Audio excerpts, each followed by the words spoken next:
Okay, good morning. Boker Tov. So we are continuing Perek Shlishim Masechet Makkot.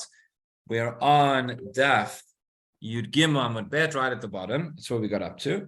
Again, just to recap, so we had our Mishnah, the opening Mishnah of our Perek, listed various transgressions for which one would get Makkot, and it included things which are also Chiyuv Karet and not things which are Chiyuv Mitat Beitin.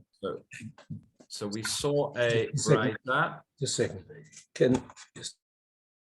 We saw a Braita which had three opinions amongst the Tanaim. There was opinion number one was Rabbi Ishmael, who said that you could get Makkot for anything, even if it's Chayav Karet, even if it's Chayav Mitat Beit. We saw Rabbi Akiva who said no, you could only get Makkot if for something which is the ordinary love for sure, and for Chayav Karet, but not for Chayav Mitat Beitin, and therefore our Mishnah seems to follow the opinion of Rabbi Akiva. And then there was a third opinion, Rabbi Yitzchak, who says no, that Makkot is something you get for an ordinary love, but whenever you have a further punishment, a karet or mitat beitin, there would not be Makkot. So we started off discussing what the machloket is between Rabbi Ishmael and Rabbi Akiva, which we're going to continue. And once we finish that, we're going to try and understand what is the opinion of Rabbi Yitzchak as well. Right, so we said first of all, again, the difference between Rabbi Akiva and Rabbi Ishmael is regarding whether you could get Makkot for something which is Chayav Mitat Beitin as well. So the initial answer which the Gemara gave was based on the following, to say that this idea of Kedei Rish Ator, Pasuk tells us Kedei Rish Ator Mishum Sha'a Achat V'lo Mishum Shtei Rishuyot, that you can only get one punishment and not two. So we said that's why Rabbi Akiva says the person can get Rabbi Akiva says a person can get Makkot but not Mitat Beitin. Why can you get Makkot and Karet then together? He says because Karet is something else that's in the hands of Beitin Shomala. That's not what Beitin over here can only execute one punishment, and there's only one in this case. Rabbi Ishmael says he understands that Mita and Makkot are really part of the same thing, and therefore Beit Din could get both. Okay, so that was one understanding based on that idea of Risha Achat and not Shtei Rishot. Then comes along the Gemara. We're now in Yud Gimel Amud Bet, basically the first of the wide lines near the bottom of the page. The wide lines near the bottom of the page, halfway through the line, it says Rav Amar. That was initially our understanding was that whether you could get both punishments, whether you could get Makkot and Mitat Beitin. And then Rava says, no, that wasn't the case. That's not the case they're arguing about. Rava has a different suggestion. He says, Itru bei liktala koleyama lo pligi de ein lo keh v'met. He says, if it's a case whereby the Eidim gave him atra'ah for Mitah, then everybody agrees. They're going to put him to death and he's not going to get Makkot. The question was where he got Hatra'ah for Makkot, only for Makkot. Rabbi Ishmael Savar, Lav Shenitan Azharat Mitat Beitin, Lokin Alav. Rabbi Akiva Savar, Lav Shenitan Azharat Mitat Beitin, Ein Lokin Alav. Right? The question is going to be when we have a Lav, which is Nitan Azharat Mitat Beitin, meaning you could have had the Hatra'ah, you could have had the warning for Mitat Beitin. It's going to get a little bit confusing because, and I'll just say it again, when we talk about Azhara and we talk about Hatra'ah, here it's going to get very confusing because the Gemara somewhat uses those two words interchangeably. Again, Azhara is where both of them mean warning, but Azhara means that it's written in the Pasuk, that it's written in the Torah that there is this prohibition, and it's written in the Torah what its punishment is. If the Torah writes a prohibition, Eilot Taseh, but does not say what the punishment is, so then we assume that it's an ordinary love for which one will get Makkot. But here, it's an Azhara which is Nitan Lemitat Beitin, meaning that the Azhara, the prohibition which is written in the Torah, carries the penalty of Mitat Beitin as well. Okay, and then we have Hatra'ah. Hatra'ah is the practical warning which the Eidim give the person when they see he's about to transgress. So the question is, what if the Eidim messed up? The Eidim said to him, be careful, what you're about to do is an Issur, and you're going to get Makkot for it. They should have said, you're going to get Mitat Beitin for it. But they said Makkot. So that's a Lav Shenitan Azarat Mitat Beitin. So we said, Rabbi Ishmael Savar, Lav Shenitan Azarat Mitat Beitin Lokin Alav. Rabbi Ishmael says, nonetheless, you could still get Makkot, and that makes sense. Rabbi Ishmael, we saw earlier, said the Gemara gave an explanation that Mitah and Makkot are part of the same thing, right? So therefore, Rabbi Ishmael says, yeah, you could get Makkot. Rabbi Akiva says no. Rabbi Akiva says, since the Azhara written in the Torah was an Azhara for Mitat Beitin, there was no Azhara which was written for Makkot. Therefore, you can't get Makkot. Rabbi Akiva Sava, Lav Shinatan Azhar Mitat Beitin, Ein Lo Ken Alav. Right. So then the Gemara says the next question. We're now in the fourth of the wide line. It says Rabbi Akiva, Iachi Chayavei Kritot Nami, Lav Shinatan Azhar Karetu.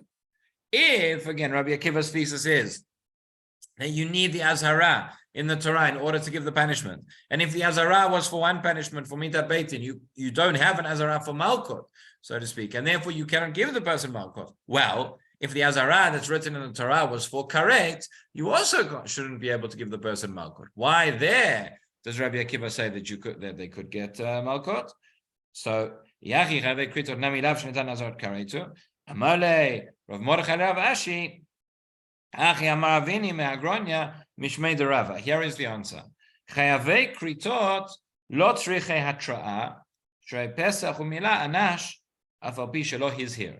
Okay, so again, this is where it gets confusing, because when the Gemara says here Hatra'a, it really means Azhara. Okay, where it says you're getting the warning, but the answer is, our question was, how come Rabbi Akiva says you can't get Makkot for, how come Rabbi Akiva says you can get Makkot and Karet together? Don't we say that the Azhara and the Torah is for Karet? So the answer is no. The Torah does not need, this is according to the opinion of Avimi Me'agronya in the name of Rava, who says no, that for Karet you don't actually need an Azhara. Right? Chayvei Kritot Lo Tzrichei Hatra'a Shrei Pesach Umila Anash Af al pi shelo his here. Okay, so that's how we know, because it says shelo his here. Right? Even though the Gemara uses the word hatra'a, which normally we understand in a different context, here it's referring to what's written in the Torah. So it says, since we know we have the mitzvot of Pesach and Milah, and again, Pesach and Milah are always the two exceptions. These are the only two mitzvot aseh that we find in the Mishnah in the first Perek of Kritot. The only two mitzvot aseh which for not doing them, one would get karet. By the way, there's a big machloket amongst the Rishonim. What does it mean? When would you get karet for not doing it? Right? If you have a lot aseh, you have something which you are not allowed to do, and you do it, so I understand, as soon as you've done it, you get karet. But if there's something you are required to do, but you have not done it, well, you still have an opportunity to do it. At what point would you get karet? So the Korban Pesach, that's easy, because there's a time in which the Korban Pesach has to be consumed. And if one did not eat from the Korban Pesach, so the time has passed, one did not do it. What about Brit Milah? If a person, the Gemara in Kiddushin tells us, a person, it's the responsibility of the father to give the child a Brit Milah, right? And if they didn't do it, so eventually, and nobody else gave the child a Brit Milah, when he grows up, he would have to make sure that he himself gets a Brit Milah. If he doesn't do it, so when, at what point do we say, is Chayav Karet? Is this now, that every single day that goes past, is Chayav Karet? Is it something that only if, Chas v'Shalom, he dies without having done the Brit Milah, at that point it's Karet? So that is a big machloket between the Rambam and the Ravid. Big machloket whether we say that actually, yes, every day that passes, the person is already Chayav Karet. If he has his Brit Milah, he can fix it the same way a person can do tshuva, right? And they can stop that. Or do we say that no, it's he's not yet Chayav Karet, meaning he still has the opportunity, but once if he dies without having corrected it, that would be Chayav Karet. That is the machloket between the Rambam and the Ravid, precisely how we look at that. But in any event, what do we see? We see that these two mitzvot, a lack of fulfilling either one of them, Pesach or Milah, one would be Chayav Karet, and there is no Azhara. There cannot be an Azhara in the Torah, because an Azhara is by definition only for a lo taseh, only for a negative mitzvah. So therefore, what we're saying is as follows. Rabbi Akiva says, Rabbi Akiva over here is not talking about Pesach or Milah. You would not get Makkot for those, but you would get Makkot for something else. What we saw in our Mishnah, which are Chayavei Kritot. He says we don't have a kasha of that it's a lav shenitan azharat karet, because there is no azharat karet, and therefore the azhara, which is written in the Torah, the lo ta'aseh, refers to I could learn out from there for Malkut. Right, again, Amar le Rav Mordechai Rav Ashi Hachi Amar Avimi Me'agronia Mishmei Derava Chayavei Kritot Lo Tzrichei Hatra'a. We don't need the Hatra'a, we don't need the Azhara in the Torah for Chayavei Kritot. Sharei Pesach Umila Anash Afal Pi Shelo Hizir. Even though there's no Azhara, nonetheless you still get the punishment. So ask the Gemara, no, wait a minute. Maybe we would still say that there is an Azhara and it's needed. Dilma Azhara lekorban. Maybe you still need the Azhara even for Chayavei Kritot, and you need the Azhara in order to get the Onesh. Which punishment? The Korban. Right? Whenever we say if a person transgressed b'mezid, they're going to get karet. B'shogeg, they're going to have to bring a Korban. Now Pesach and Milah, right? Continues the Gemara. Da Pesach u'Milah deleipu Azhara lo maiti Korban. For failing to perform one of these two mitzvot aseh, one would not bring a korban. So says the Gemara, maybe the reason why you will not bring a korban is because there is no azhara. But everywhere else where it's a chayav karet, you would need an azhara. The azhara teaches me the korban, and therefore again, if one there is no azhara for Makkot, so to speak, and then we still have the kasha on Rabbi Akiva. So answers the Gemara now as follows. It says no. It says regarding bringing the korban, it's got nothing to do with whether there's an azhara or not. Regarding the korban, the reason why, meaning what we know at this point is that the korban would apply to the other chayavei kritot. We know that the other chayavei kritot have got an azhara. It would not apply to Pesach and Milah, which do not have an azhara. So we thought that the reason the korban doesn't apply to Pesach and Milah is because there is no azhara. Now says the Gemara, no. The reason why is mishum the itkish kol haTorah kula leavodat kochavim. Because for the purposes of bringing this korban, we learn how to hekesh. We learn how to hekesh from the din of avodat kochavim, of avodah zara. And what do we learn? Second last line of the page. Ma avodat kochavim shev v'al ta'aseh, avkol shev v'al ta'aseh. Just as avodat kochavim is a shev v'al ta'aseh. Now again, here it gets a little bit confusing, because when the Gemara says shev v'al ta'aseh means you sit and be passive, means don't do something. I.e., what is the issue of avodah zara? Avodah zara is telling you don't worship idols, don't go and do this. Meaning, if a person has transgressed it, it's an active transgression. It's an action which they've done. So even though it says here shev v'al ta'aseh, meaning when would you bring the korban? When you have done something wrong? When you've gone and done a maaseh. So which you have not done, right? Of course, shev al taseh. So in any case where it's a shev al taseh, in any case where the mitzvah, where the instruction is shev al taseh, don't do something. But if you had gone and done something, then you would have to bring the korban. So to exclude these, i.e. korban pesach and brit milah, which are kumase, which are active. There's an action which you are meant to. You're not going to bring the korban for not having done something. That's what it means. So let's have a look at. Let's just have a look at Rashi over here, right? In other words, at the end of the day, how do we, just before we see Rashi? So how does this come out? We started off with a question. The question was on Rabbi Akiva. We said Rava explained that the machloket between Rabbi Ishmael and Rabbi Akiva is not whether you get two punishments at once. The machloket between them is whether a person can get one punishment. But which punishment? The wrong punishment, so to speak. A person was warned, a person was given a tra'ah that if you do something, you're going to get Makkot. What's the problem? That something, when it's written in the Torah, it does not say you'll get Makkot. In the Torah, it says you'll get mitat beitin or you'll get karet. So if it's a case of mitat beitin, so we said Rabbi Ishmael says you could still get, and they warned him for Makkot, says Rabbi Ishmael, they could still get Makkot. Even though the Azhara in the Torah is for mitat beitin, nonetheless, Makkot would still apply. Rabbi Akiva said no, whatever the Azhara in the Torah applies for, that is the Azhara. The Azhara was for mitat beitin. There is therefore no Azhara for Makkot, and you can't get. Extending that further, according to Rabbi Akiva, then we would say that if the Azhara in the Torah was for karet, then also there would be no Makkot. There's no Azhara for Makkot. But that's against what Rabbi Akiva said in the Braita. So we answered, no, karet is different. We said by karet, you don't actually need you don't need an azhara, and therefore the azhara which is written in the Torah for all the Chavei Kreitot, we could understand it that would apply in the case of Makkot as well. We asked the question. We said maybe you could say that in fact the azhara is needed not for karet when it was done b'mezid, but maybe for the korban when it was done b'shogeg. And the proof would be that regarding Pesach and Milah, where there is no korban, there is no azhara either. Answer the Gemara, no, that's not a proof, because the reason why you don't need the azhara for the korban, the reason why Pesach and Milah don't have a korban is because the korban is only in a case where it's similar to avodah zarah.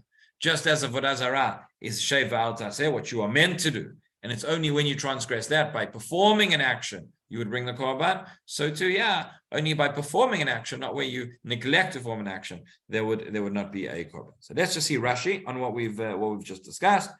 So Rashi going up again onto the narrow lines. La'azarat mitat beitin. He says la'azarat davar shechayavin alav mitat beitin, for a warning for something again which you would be chayav mitat beitin. Ein lokin alav kshehitru bo malkot below mita. When they warned him that he would get malkot, they did not warn him for mita. Lefi shelo nitan lavzeh la'azarat onesh malkot. This is Rabbi Akiva who says that there was no azara for this for malkot. Which is what the azara of other standard lavim would indicate. So I would have to warn him. Otherwise, you could not obligate him in mita or malkot or whatever else. Pesach u'milah, says Rashi, there's two dibrei matchot say Pesach u'milah. This is the first one. He says ein ba'en lo taseh v'anash lehem karet. They have no lo taseh. In other words, they have no azhara, they have no lav, and the punishment would still be karet.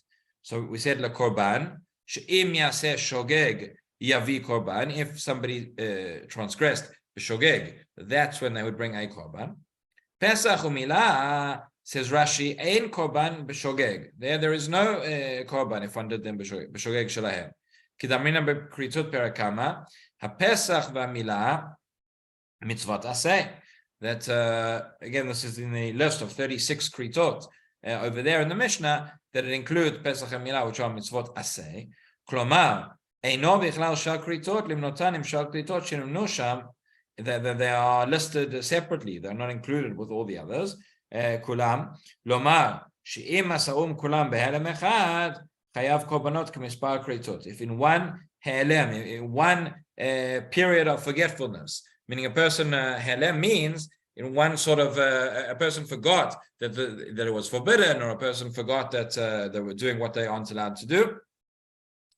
If it's all done in one go, if they are, we're going to see this a little bit more now in the Gemara. But if they're all separate actions, then one would be chayav a korban for each separate prohibition, right? The Gemara in Shabbos talks about this as well. For example, if a person forgot it was Shabbos and did all sorts of things, so it depends if they did different melachot. If a person did the same melacha 5 times, right, but they only forgot once that it was Shabbos, then that's only considered to be one korban. But if they forgot it was Shabbos and then remembered and then forgot and then remembered again, and each time did the same action, that would be called more than one helem. But if it's in one go where they forgot, that's helem echad. So if it was helem echad and a person forgot and did all these performed all these transgressions, so they would bring korbanot for each one of the separate kritot, but not for Pesach and Milah, because that is mitzvot aseh. So says Rashi then, Hatam lavai nutama. This is where we're explaining why the reason you don't bring a korban for Pesach and Milah is not because there is no azhara. He says, Masha en mevin korban al Pesach u'Milah ein hatam b'shvil she'en b'hem azhara.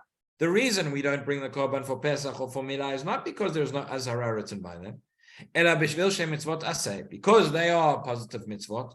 Tehuksha kol haTorah kula Lenyan korban leavodat kochavim.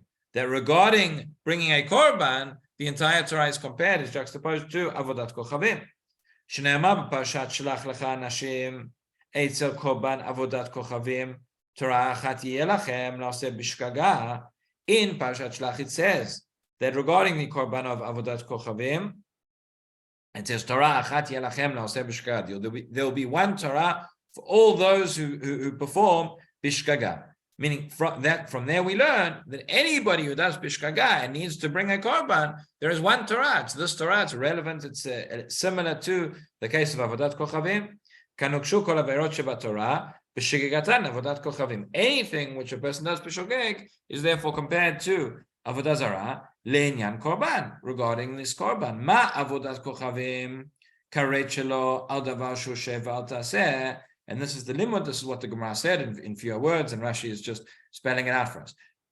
Just as avodat kochavim, one would be punished by karet if it was mezid, right? Al davar shehu shev al taseh, because there was something which you should have been shev al taseh, meaning an action which you should not have performed, but you did.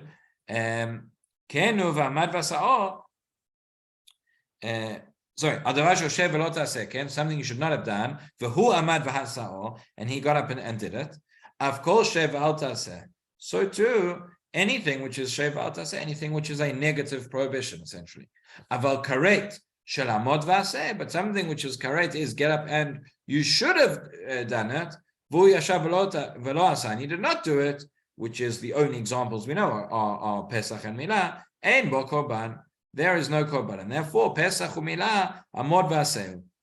Aval chayavei kritot. Now in the last line of Rashi, chayavei kritot kegon asher yasem mikol v'nichratu. Right, where it's written by Arayot and others, it says if you will do these things, nichratu, you will be cut off. Lashon shev al taseu v'afilu lo nemra bo azara azarat lav. Even if there is no azara written, nonetheless haya korban ba'alav, it would still have a korban. Okay, so all of that is the explanation of Rava in terms of the machloket between Rabbi Yishmael and Rabbi Akiva. Now, a third approach. Last line of the Gemara. Ravina Amar Leolam, now over the page on Staf Yudalet. Ravina says, actually, it is as we said before. Ravina Amar Leolam Kidamrinan Be'ikara.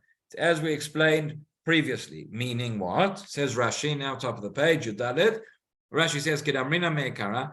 Tamad Rabbi Akiva. Rabbi Akiva's reason is mishum shtei reshoyotu, because you can only get one punishment and not two.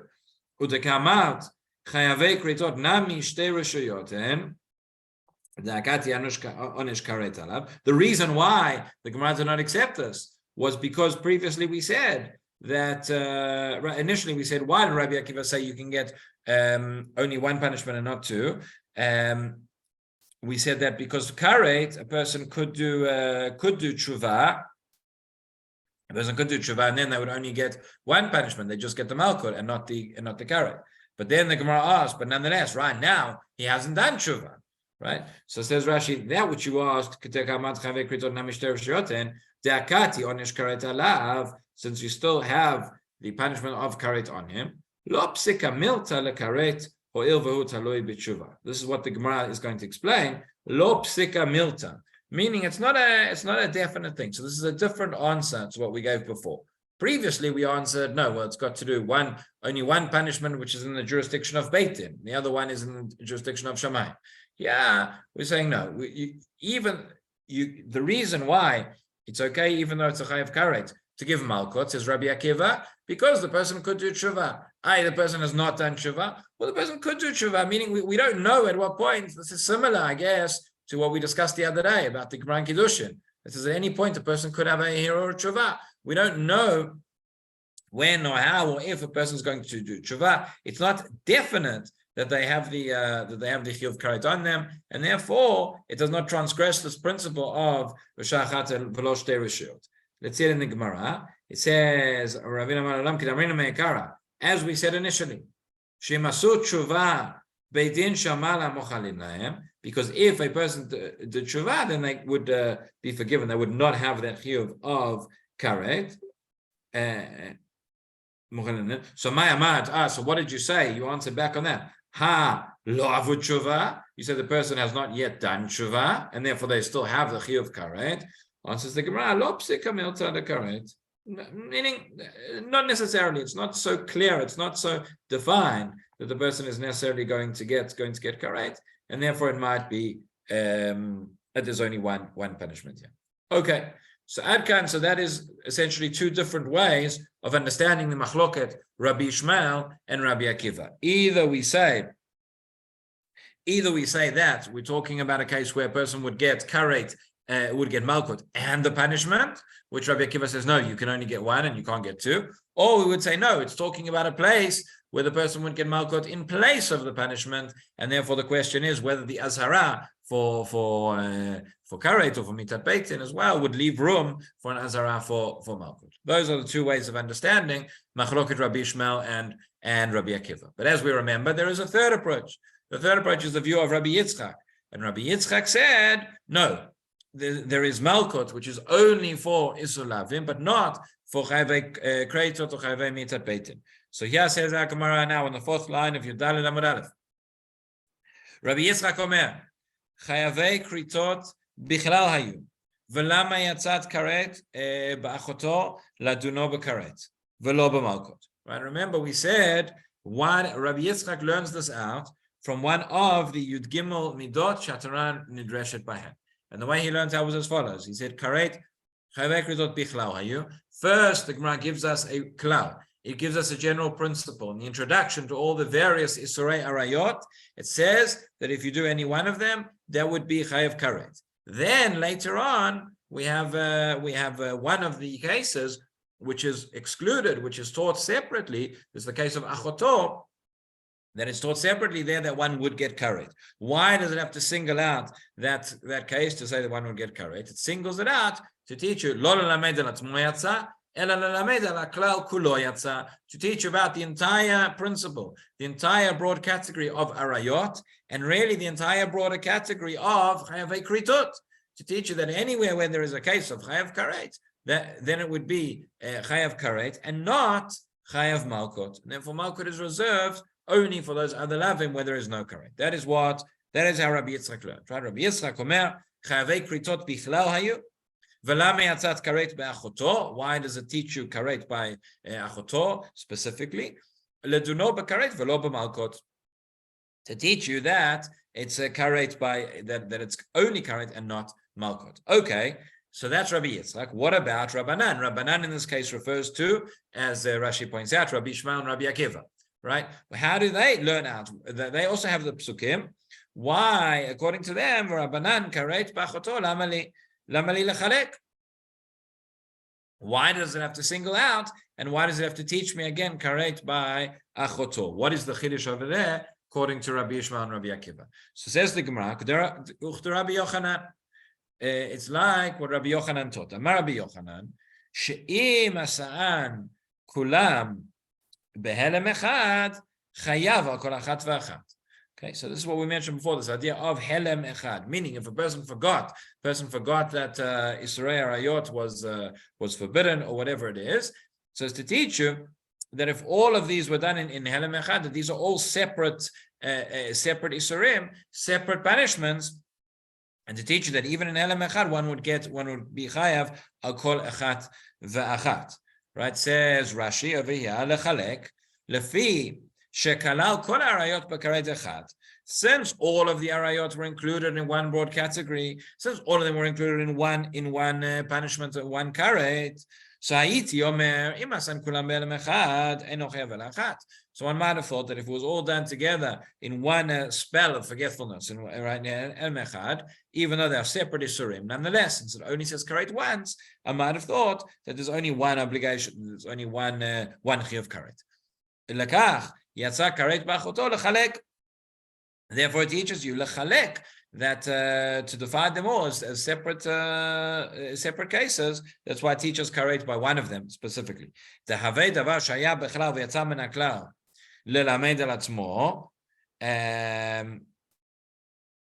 Right, since it's to teach you that it was one that they understand there's a different midah shatran reshbain, that something which was within the broader category, and it is removed from the klal to teach about itself as well. That one would be chayav karet for that itself individually. and therefore to teach you that even if you did that action together with the others, that action in and of itself would be chayav karet. Excuse me. Yeah, this is the same midah that we said before, that it's not teaching just about that individual case, but it's teaching about all of the cases to say, ma achoto miuchedet she'ava v'chayavin alea b'fnei atzma, just as the case of achoto, that is one distinct case, that just as that is an ervan, one would be chayav for that karet, would be chayav individually for that bia, so too, of course, she'ava chayavin alea b'fnei atzma, one would be chayav for each of them, each of these individually. Okay, so it says the Gemara now, that is what Rabbi Ishmael and Rabbi Akiva learned from that. Meaning everybody agrees and everybody understands that this needs to be extrapolated, that when it said karet for the whole category, and then it said karet specifically for one's sister, that it's coming to teach you a broader principle about this, about all of these isurim. So Rabbi Yitzchak said what it's coming to teach us is that just as this one has karet and not malkot, so to all of them have karet and not malkot. Says Rabbi Akiva and Rabbi Ishmael, no, what it's coming to teach you is, just as this one is karet for this case individually, so too you get karet for all of them individually, even if all of those actions, all of those transgressions were performed at the same time. So Rabbi Yitzchak also needs to learn that principle. So says the Gemara, Rabbi Yitzchak lechalek banale. So where does he learn that from? So he learns it from, says, nafkale mi ve'elisha benidat tumata lechayev al kol isha ve'isha. So it says from the pasuk where it says regarding nidat, it says maybe elisha benidat tumata. It could have just said el nidah. Why does it say el isha benidat tumata? To teach you kol isha veisha, that each one is going to be a separate case, a separate karet. V'Rabbanan nami tipuk lemeha. Okay, so that seems like a decent limud. Why can't Rabbanan? Again, Rabbanan here refers to Rabbi Ishmael and Rabbi Akiva. Why could they not have learned it from here? So he says, "Ein achinami," none as you could. Ve'ela karet achoto lamali. So here's another limit. Why you could learn this idea that each one would be from ve'elisha benidat tumata. But why does it have to say regarding achoto specifically? So it says lechayvo al achoto. V'alachot aviv, v'alachot imo. Okay, yeah, it gets a little bit complicated. It says to teach you that there would be a separate karet, there would be a separate transgression for one's for one's sister, for three different women, for one's sister, achoto, v'alachot aviv, and for his father's sister, v'alachot imo, and for his mother's sister. So says the Gemara immediately, it recoils pshita, harei gufin mecholakin. Says, what's the havamina to think that there'd only be one karet for all three of these cases, all three of these arayot? They are, first of all, they are separate people. Three separate people, three separate actions. And also, not only that, that they are different shemot, meaning they are different in the Torah, there are separate prohibitions. There's a separate prohibition for achot and achot imo and achot aviv, right? Rabbi Kenigsberg. Yes. Rabbi Kenigsberg. Isn't getting karet more than once like getting put to death more than once? I mean, how can you get karet more than once? I'm not actually 100% sure what karet is, but either way, it seems to be the sort of thing you can only happen to you once. Okay, so that's a good question, right? Well, what does it actually mean? The truth is, we aren't entirely sure what karet is, how it comes out balidei bitui, how it has its practical expression. There are different ideas which are brought. It could be, it may be that a person dies. What karet means is spiritual excision, right? That a person is cut off. That nefesh is going to be cut off from its people, cut off from its nation. It could be that a person dies younger. It could be that a person dies childless. It could be that it's only something which affects a person in the next world. Again, exactly how and what that means, we aren't sure. So could it happen to a person more than once? You're right. A person can't die more than once. But we're understanding, I guess it might be that the severity of the punishment may be exacerbated if it's more than once. And remember as well that if we're talking about different chiyuvim, so if it was done the Mazid, we said this is going to be karet. If it's something which is b'shogeg, there's an element of shogeg, there would be a korban. So then the question is going to be how many korbanot would be required? How many korbanot would a person have to bring? That's why if it's separate isurim. Okay, so that was essentially what we said in the Mishnah. That was what Rashi told us in the previous Amud, that all these different chayavei kritot, which the Mishnah teaches at the beginning of Masechet Kritot, it brings them all. It says if you did behalam echad chayav al kol echad ve'echad, that you're going to be chayav for each and every single one. Over there, what does it mean? So we're talking about again, there's an element here of shogeg because the person forgot, where the person forgot what they were doing and they forgot that it was asur. So there's going to be a korban. So if it's separate acts, it's separate isurim, we're obligate a person for more than one korban for each one. So what we're saying over here is that if a person committed the Yisur Arayot with one's sister, one's father's sister, one's mother's sister, that would be 3 separate transgressions, 3 separate Isurim. So we said, why do you need to teach me that? That's obvious. They are different people and they are different Shemot, they are different Azharot. See Rashi says, etc. Says, in Baal Shloshtan Be'elem Echad. Right? In one go, meaning that he forgot, in one period in which he forgot that Isurim Arayot were forbidden, or whatever it is. He says, Harei Shemot Mechulakin, there are different Isurim, Yesh Azara B'chol Achat, V'rehen Keshar Kol Arayot. Each one is its own Azara, each one is its own Isur. So why do I need to teach it? They are separate. So says the Gemara, it says Pshita Harei Gufan Mechulakin, Harei Shemot Mechulakin, Ela Lechayvo Al Achoto Shehi Achot Aviv Shehi Achot Imo. It says, no, this is coming to teach you about a case where one has a forbidden relationship with one's sister, who is one's father's sister, and who is also one's mother's sister, meaning it's all the same person, the same woman. How is that possible?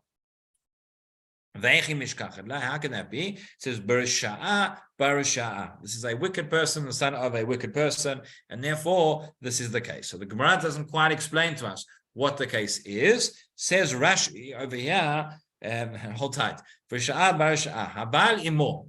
So a person has forbidden relations with one's mother.